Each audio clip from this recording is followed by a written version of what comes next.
Boa tarde. Eu queria, eu sou aqui de Basília, como já tinha falado do outro encontro.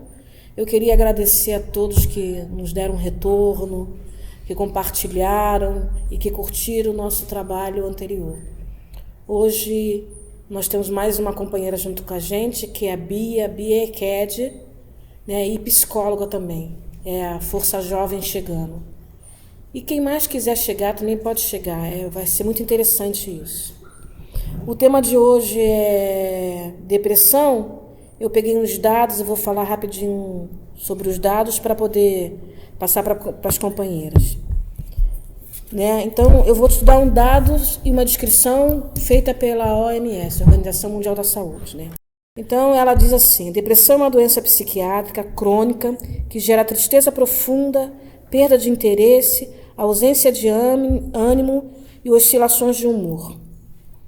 Ela está em quarto lugar entre as doenças e primeiro lugar em tempo de incapacitação. Né? E você fica mais tempo parada com a depressão do que com qualquer outra doença. Atinge a 300 milhões de pessoas, de todas as idades no mundo. No Brasil, 5,8% das pessoas sofrem de depressão, sendo 20% mulheres e 12% homens.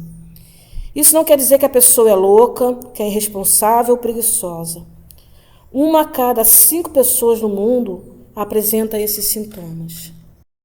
Né? Então, assim, é uma coisa que é grave, está lá no topo das doenças, né? Mas que é tratável, né? Se a gente conseguir detectar. Né? Elas se dividem em 3 momentos, a leve, a média e a grave. Né? Todas precisam de terapia. Se algumas precisam de medicação, mas elas não podem ficar sem a terapia. Então a gente traz para essa discussão um tema pertinente no nosso terreiro. Né? Às vezes aparece uma pessoa com uma cara diferente, com um comportamento diferente, às vezes muito para baixo, às vezes muito agressivo. E a tendência é a gente falar que tá com frescura, não quer fazer a faxina do terreiro, e tem um leve deboche, né? Não tem santo que dê jeito na frescura dessa pessoa. Então, na verdade, não é assim. Na verdade, a gente tem que abrir os olhos e tem que se escutar. E isso não é um problema do sacerdote, da sacerdotisa. Isso é um problema de qualquer companheiro dentro do axé. Se perceber que em algum momento aquela pessoa não tem se comportado, né? Porque ela vem chegando, ela não, assim, não é de um dia para o outro que você ficou depressivo.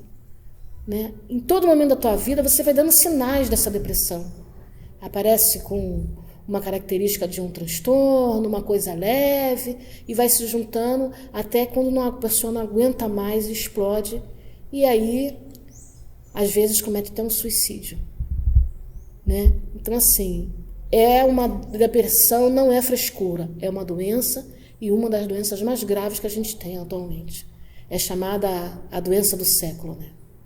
Infelizmente, porque, como disse a Basília, a depressão ela não chega de uma hora para outra, não é um surto que acontece. Não, ela vem demonstrando, a pessoa vem demonstrando ao longo do tempo algumas características, né? De parar de fazer suas atividades normais, aquelas que lhe davam prazer, parar de se cuidar, às vezes comer demais, às vezes comer de menos, dormir muito ou dormir de menos. Quer dizer, sempre tem os extremos, né? A depressão tem extremos. O extremo do fazer e o extremo do não fazer. Comer demais, dormir demais, comer de menos, dormir de menos. Prazer demais, prazer de menos. Prazer demais, prazer de menos. E é importante que a gente tente, né, fazer um discernimento entre estado depressivo e depressão.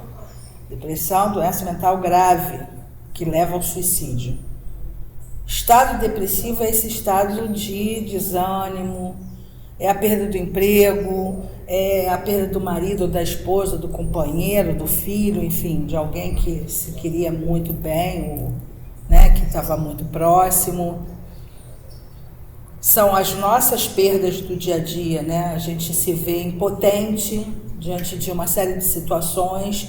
Hoje, né, a gente não pode deixar de fazer um aparte político, né? Nós hoje estamos perdendo muitos direitos, né? E perdendo sem ter como ver uma luz no final do túnel de que a gente vai reavê-los.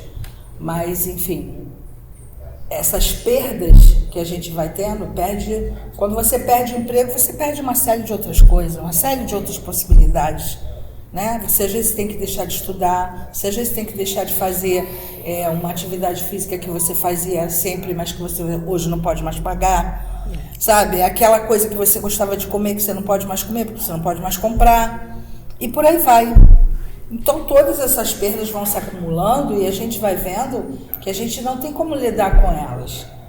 A gente não tem como, a gente fica passivo diante de um combate que a gente deveria fazer, né? E que a gente não está tendo condição de fazer, né? Por conta desse estado depressivo.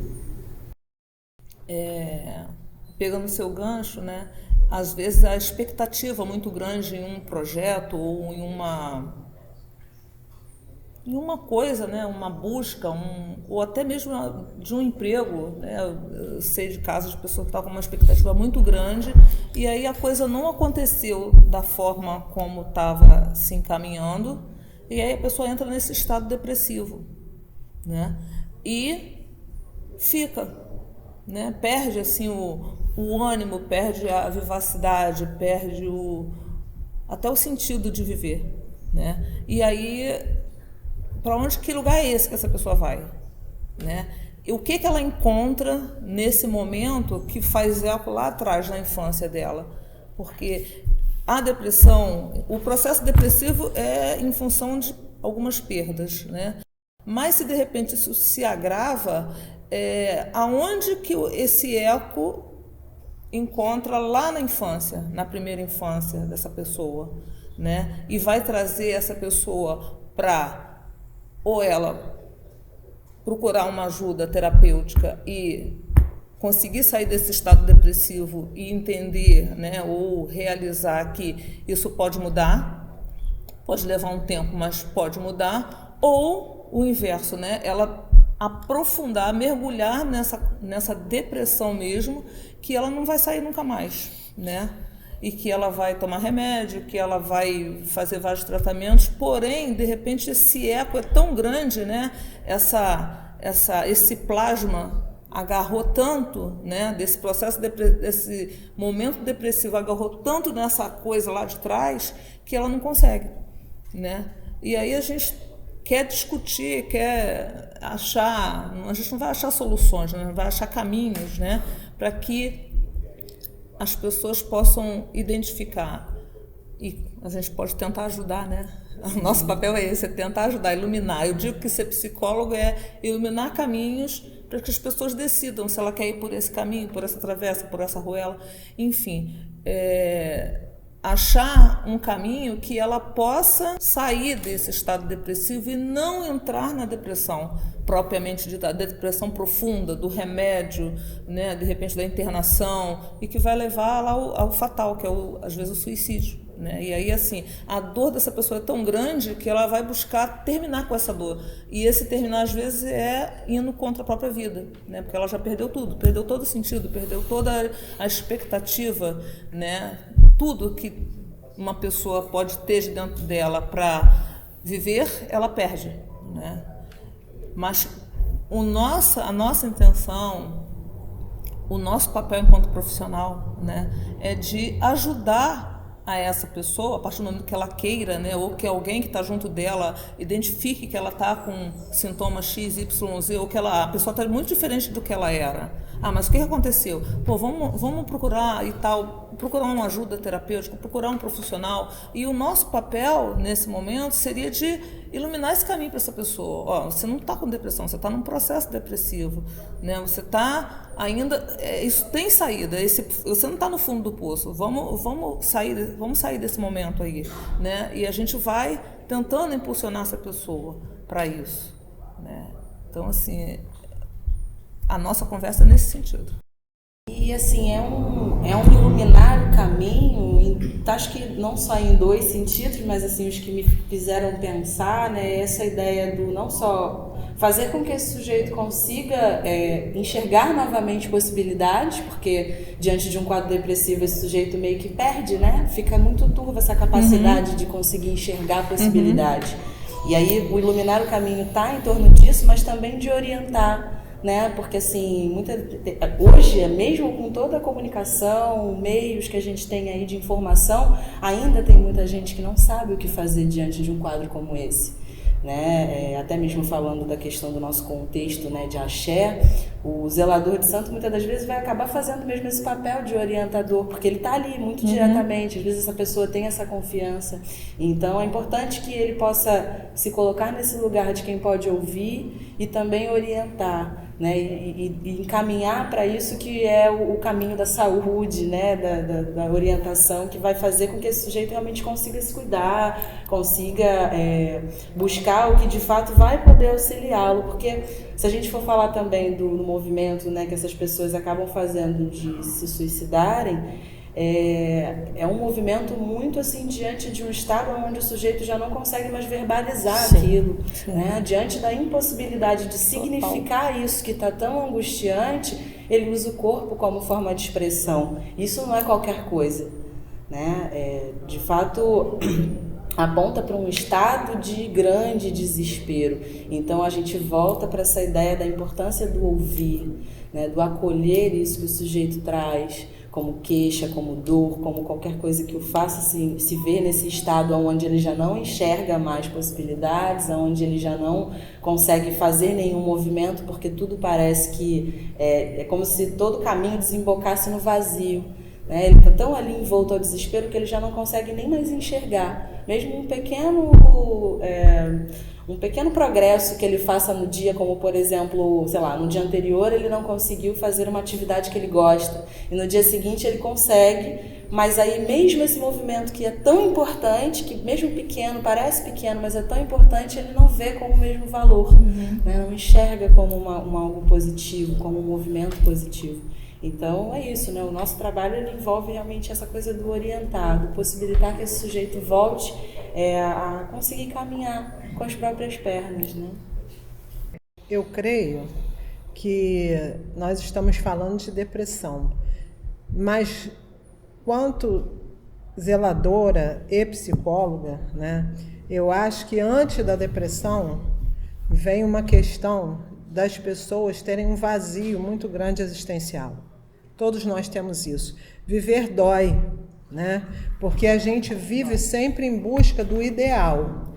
E enquanto a gente busca o ideal, muitas vezes a gente deixa de crer, de se apoiar no real, né? E as mídias favorecem muito isso, né? A gente tem que ter o tempo inteiro, né? Então existe uma tirania muito grande nossa, né? O tempo inteiro da gente se chicotear. Eu não consegui comprar um tênis para o meu filho, eu não consegui comprar uma televisão de 60 polegadas, eu não consegui dar o melhor celular. Então eu acho que essas somas dessas dores cotidianas, né, elas vão se fortalecer talvez de uma perda maior, de um emprego, né, de um ente querido ou de um fim de relacionamento, né? Porque assim, a gente vai vivendo no esbarro, né? Com a coisa de deixa a vida te levar e você vai empurrando, vivendo de teimoso, né? E a proposta, eu acho que para que as pessoas não cheguem a esse estágio do suicídio,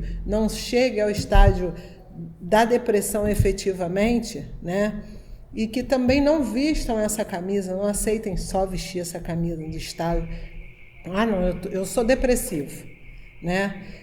É que a gente, dentro dos axés, né, possa estar sendo ouvido, está sendo a antena, está captando, está acolhendo, porque quando a gente recebe as pessoas nas nossas casas, né, como assim também nos consultórios, as pessoas querem ser acolhidas. Porque dor todos nós temos. Agora, o que diferencia é como a gente lida com essas dores, né? Quais são os caminhos que vamos escolher para lidar com a dor. E o que a gente vê hoje é que a juventude, né, está muito fragilizada, né? As pessoas estão muito frágeis emocionalmente. E aí o que ocorre? Elas buscam uma saída. Infelizmente tem sido o suicídio. Mas eu acho que a nossa proposta aqui é exatamente para que esse contexto não chegue a esse agravante, né?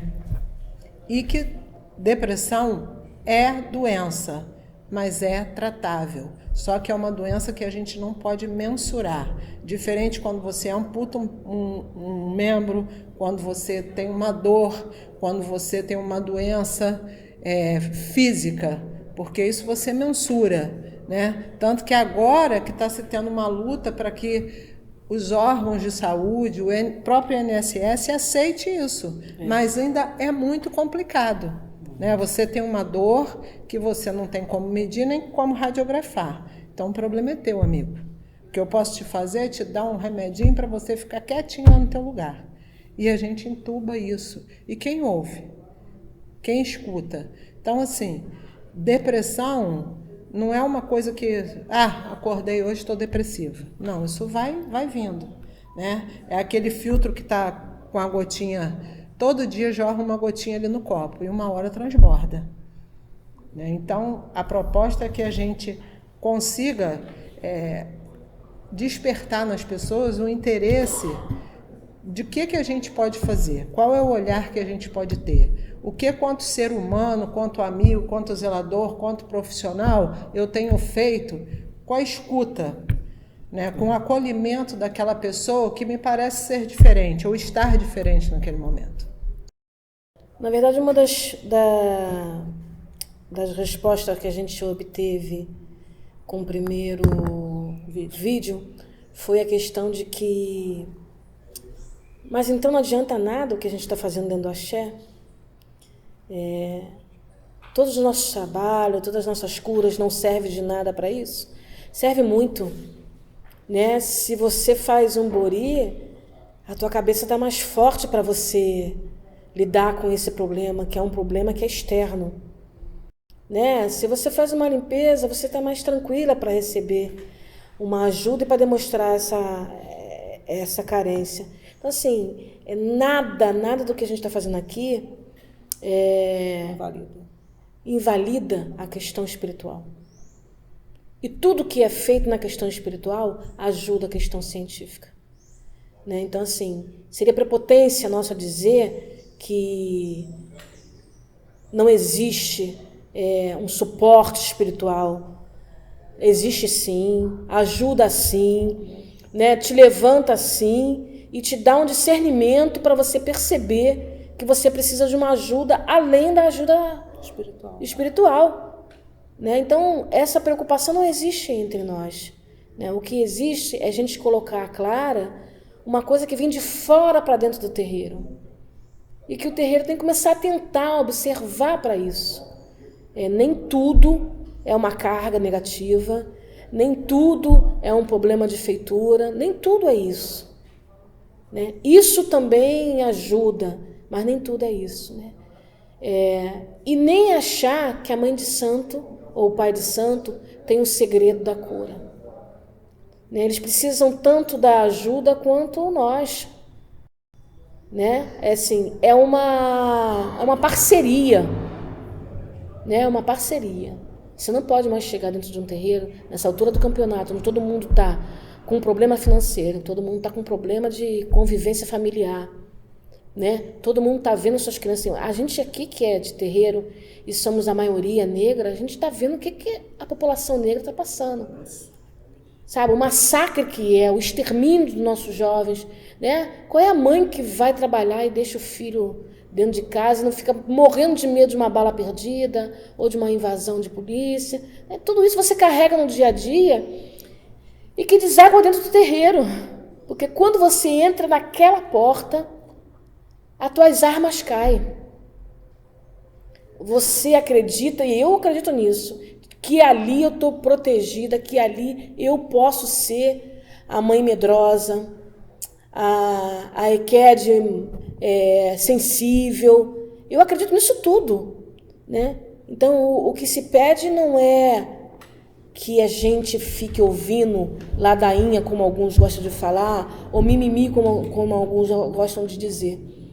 O que se pede é só que fique atento para aquela mulher ou aquele homem que está entrando agora, né, que vai fazer a sua incorporação, que vai fazer seus trabalhos, esteja bem.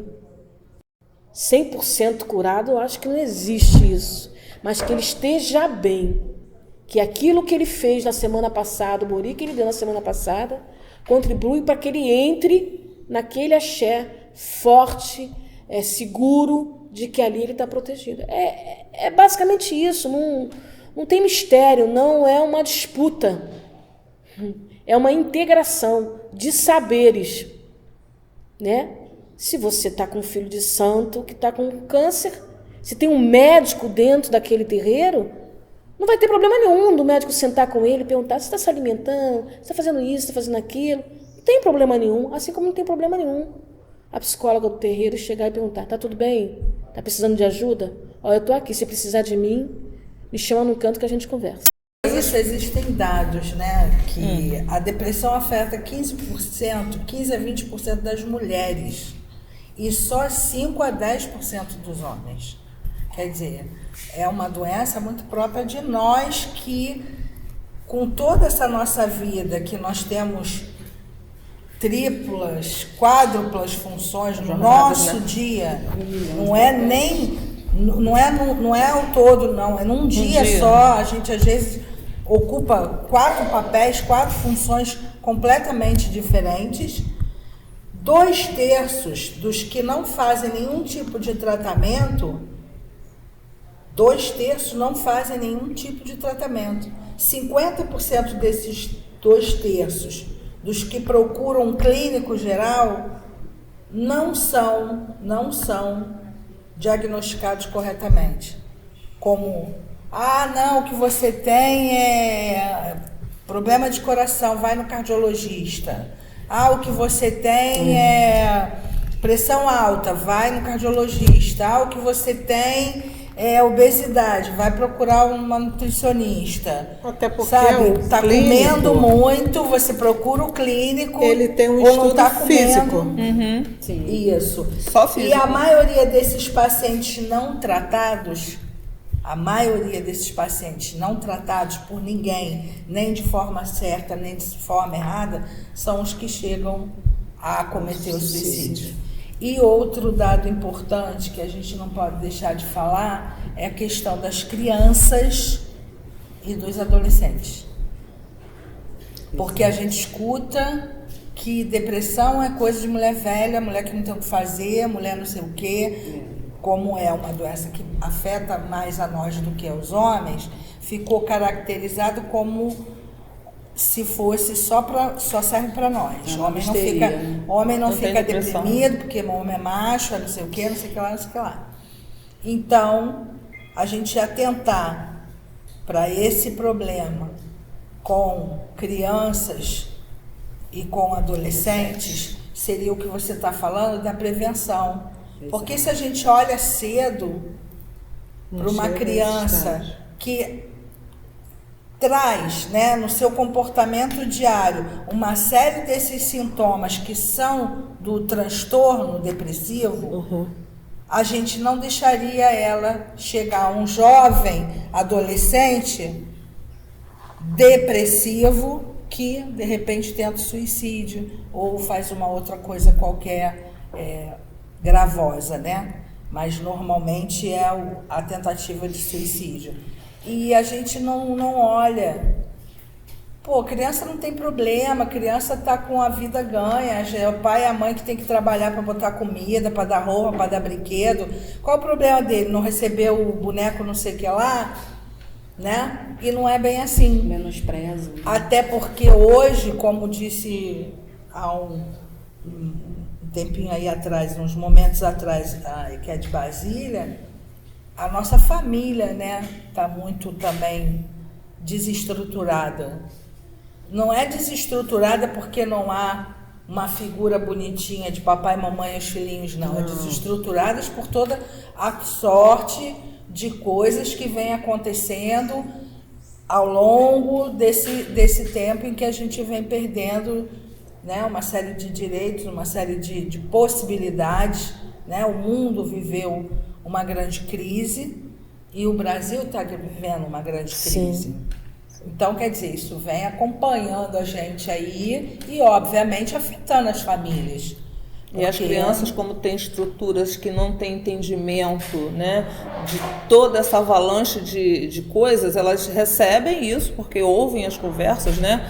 Veem coisas, veem a mudança dos pais, veem a mudança da família, vê a quantidade de gente que está na rua jogada e 100% negra, né? Então as crianças elas vão sufocando e de repente ela quer falar dessa dor, mas ela não tem onde. Toma esse brinquedinho aqui. Eu quero um Lego. Eu quero não sei o quê. A gente viu nessas invasões aí nas comunidades, a gente viu escolas em que as crianças eram obrigadas mesmo, a todo mundo se deitar nos corredores com os professores, e a gente viu o desespero de algumas crianças, o quanto que elas estavam desesperadas ali naquela hora. Quer dizer, esse desespero não deixa de ser um sintoma. Sim. Não deixa de ser um sintoma. Essa criança está insegura, e a insegurança é algo que traz o transtorno depressivo. Essa criança não tem certeza de que tem alguém que a proteja. Ela está insegura dentro da escola, que fora por da acaso, escola, a escola que está casa, sofrendo isso daí, às vezes é dentro de uma comunidade. Sim, ela está claro, insegura dentro da casa dela, ela está insegura no caminho de ida e volta da escola. E ela sabe que os pais também estão inseguros. Né? Inseguros. E aí os pais também têm medo. Tem medo quando elas saem e tem medo quando eles mesmos saem. Então é muita coisa, é uma carga muito grande para essas crianças. E as pessoas não estão vendo isso, essa necropolítica não está entendendo a qualidade do mal que ela vem produzindo nessas comunidades. E assim, entender, né, assim, eu percebo que isso que a gente está tentando fazer aqui, né, essa conversa, que eu acredito que isso vá sair daqui dessa mesa e vá para dentro dos terreiros, para a gente ter essa conversa rosto a rosto, né, com as pessoas dentro dos terreiros, né? Quem sabe o que vai acontecer. É que assim, entendermos, né, e os zeladores entenderem que as pessoas que chegam na nossa casa, né, na minha casa chegam, porque eu sou uma Iaô, né? E eu vejo na minha casa e na casa das senhoras deve acontecer a mesma coisa, elas chegam já formadas com uma história de vida que o zelador não sabe. E ela conta uma parte dessa história, né? Só, e ela conta essa... mente, Sim, todo mundo mente. Não é mente, ela omite determinadas situações. Isso eu estou falando a nível clínico, né? De profissional de psicologia. Sim. Então, assim, ele mente, ele omite, porque às vezes determinadas coisas vai causar uma dor muito grande. E ele não sabe que aquilo causa uma dor grande nele, que aquela dor que ele sente é por causa de alguma coisa que aconteceu lá na primeira infância dele, até os 7 anos de idade. Está negando para si. Né? Então, assim, ele não sabe. E aí essa pessoa, chega um adulto lá com um monte de demanda e quer que o zelador dê a conta. Então, assim, eu entendo que é isso que a gente está tentando fazer aqui, né, que o Ogan Jassanão fomentou, é para a gente buscar a separação, o espiritual, o zelador vai dar conta, o que não é espiritual ele vai encaminhar. Se nós que somos de terreiro e somos profissionais e pudermos estar dentro do terreiro dando essa orientação, né, fazendo nesse momento uma parceria, né, não de disputa, ou dependendo do grau de intimidade que nós tenhamos dentro do terreiro, talvez a gente não possa fazer esse atendimento que a gente tenha a humildade de encaminhar para um colega, né, para fazer esse atendimento, que a gente possa até, em alguns momentos, sugerir isso para o zelador, para o nosso zelador, que ele também procure alguém, para que ele possa dar uma drenada em toda essa carga emocional que ele tem que lidar, que ele tem que vivenciar todo dia, e com quem que ele fala. Eu entendo que o zelador ele vive muito solitário e ele está muito suscetível a ter depressão. Eu acho que o zelador, eu tenho certeza, os zeladores eles vivem em estado depressivo diariamente, constantemente hoje, porque assim, são muitas demandas e que todos que vão para casa, eles querem que esse zelador dê uma solução. Como eu falei no outro vídeo, que tire um coelho da cartola e resolva todos os problemas. Só que não é humano, é um ser humano que está ali com uma missão absurda, que ele recebe e ele se coloca, ok, eu vou lá, vou receber, eu tenho que fazer, né? Mas é um ser humano. Então, com quem que esse ser humano, com quem que esse zelador fala? Com quem que ele drena essa carga emocional toda? Né? Então, vamos fomentar isso, vamos mexer essa panela para que assim a gente consiga, né, pelo menos levar isso, discutir dentro dos terreiros, né, as pessoas Consegue.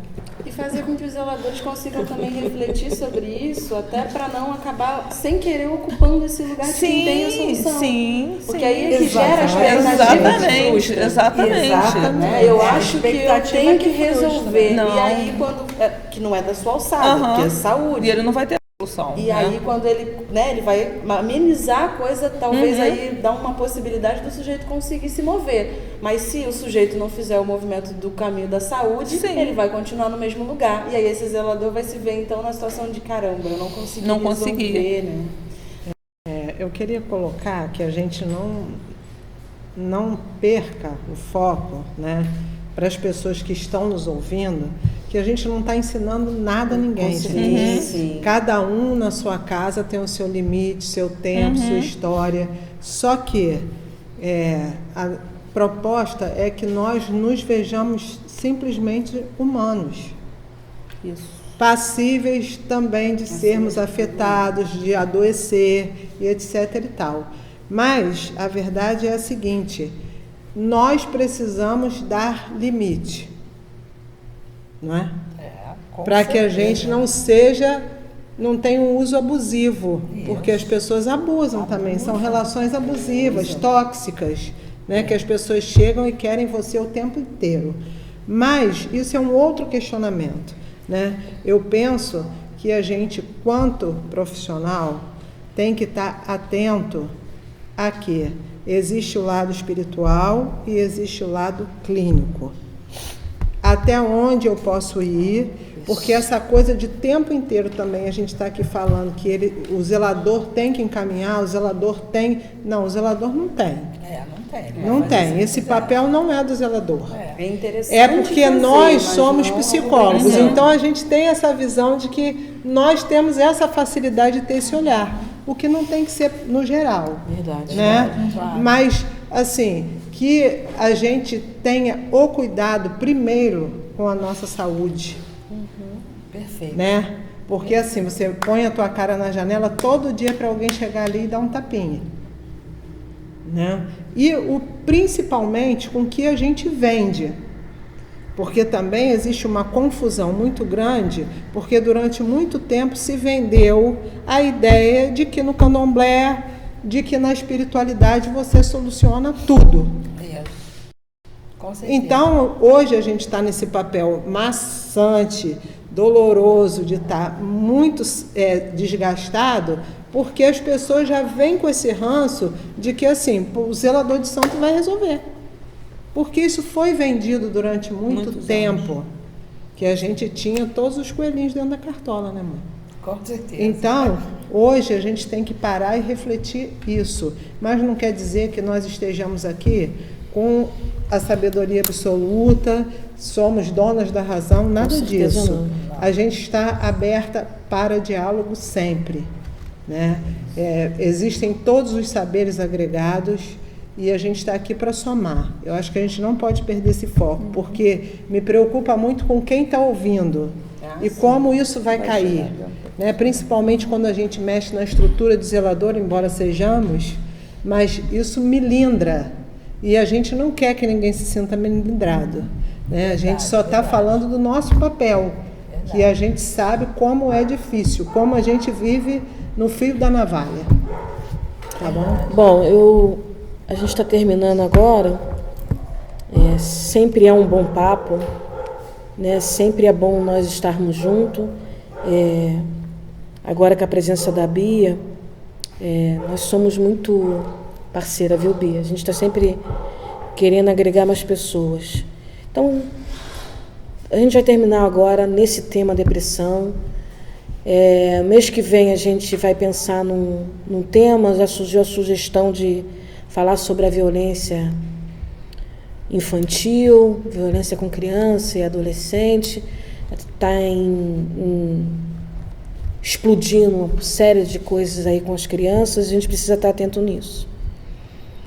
Mas a gente quer agradecer a atenção de todos, agradecer mais uma vez o espaço que o Jaçanã proporcionou a gente.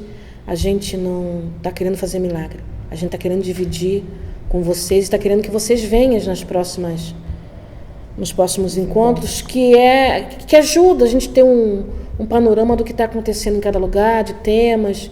Eu acho super legal.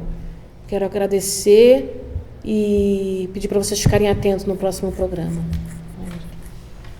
Se tiver sugestões, obrigada. Se tiver sugestões, né? Sim, se tiver algum questionamento disso tudo que foi falado aqui hoje, né? Mandem perguntas e aí a gente... Interajam com a gente. Isso. A nossa preocupação é o vamos conversar. Isso. A gente quer conversar com vocês também. A gente não é dono da verdade, não estamos aqui para ensinar absolutamente nada. A gente quer conversar. E se vocês mandarem para nós a demanda de conversa de vocês, vai ser muito bacana. Muito bom. E troca é crescimento, né? A gente tem que fazer esse movimento, sim. Se a gente quer ver progresso, se a gente quer ver saúde, se a gente quer promover isso, a gente precisa trocar. Tem que trocar. Entendeu? Eu gostaria até de aproveitar o momento para agradecer pelo convite do Ogan, pela tarde incrível com vocês, porque é isso, né? Essa troca é sempre importante, não só para quem está nos vendo, mas para a gente. E é um prazer imenso estar aqui e vamos em frente. Nós aguardamos o retorno de vocês. Uma boa Axé. tarde. Axé.